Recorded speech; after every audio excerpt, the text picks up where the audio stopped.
Welcome to a Vanguard news video without the bullshit. Let's get started. The 3 remaining promo cards in this tournament promo pack were revealed, and they are mostly encounter clan based support. Steam performer Touge, when put into your soul by your card's ability, lets you bind herself, if you have a Pale Moon Clan Vanguard, to put up to 1 grade 3 card from either your deck or drop zone into your soul. A Gear Chronicle looking unit that specifically only works on Pale Moon Vanguards. The joke writes itself. Guess they didn't want this card to be abuse in decks that actually need this kind of ability like Greedent. Stormy Brave Shooter while on rear guard gets 5k power for each blue Storm Armada card in your order zone.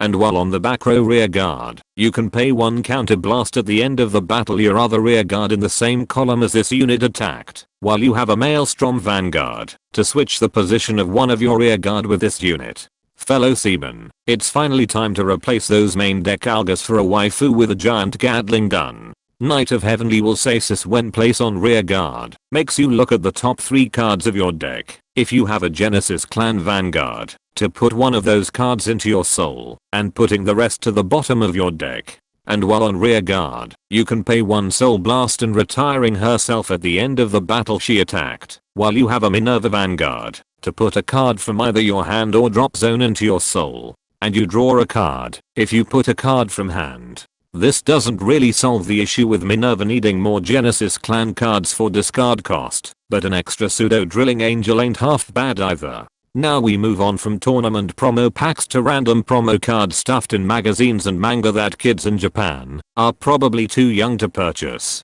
Recollection Flower Maiden Claudine once per turn while on Vanguard lets you retire 3 of your rear guards to get an auto ability that gives all your plant tokens 5k power, and she gets an extra drive check. Once per turn while on Vanguard, you can bind an order card from your drop zone to call up to 2 plant tokens. And while on Vanguard, you can pay 1 soul blast when she attacks to stand one of your plant token, and it gets 5k power for every 2 different order cards in total in your drop and bind zone. This deck is gonna be like if Aurora or Grandfear combined their card pool and then mix them with Zorga's support. Expect rule sharks to call players out when they forget to remove Elementaria Sanctitude from the game after using them, but they use it anyway for this card's cost to call out plant tokens. Misty Arc Habitat is a Stoicheia normal order card when played, lets you call up to 1 card with a grade equal or lower to your Vanguard from the top 7 cards of your deck. While in your deck, you can add this card instead, when you would use an ability that lets you add a unit card from your deck.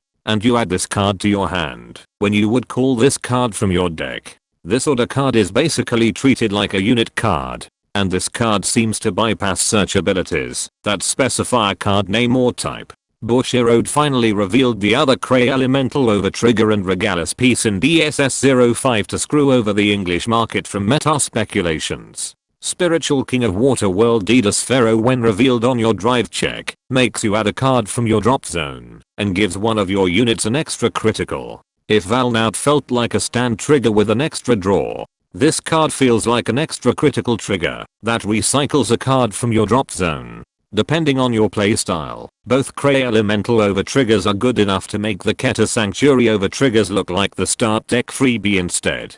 Finally, Evergreen Transphere is a Regalis Peace Blitz order card with a cost of 1 soul blast to play, to give one of your units 25k power for that battle. Then give your Vanguard an auto ability that reduces the critical of all your opponent's units with 1 million power or higher. Bushiroad finally gave players a way to counter OverTriggers in a normal scenario, but also created Didas Pharaoh to negate the counter. Are we becoming like Yu-Gi-Oh now? Anyways, Thegria Chronijut and Messiah players can finally play a Regalis piece that actually works for them. Meanwhile decks that heavily rely on Persona Rides or grade 4 units are going to have to do some testing on card fight area to determine on what they truly need. And that concludes this Vanguard news video. Be sure to subscribe and let me know in the comments how we English players will have to go through hell just to get these new promo cards.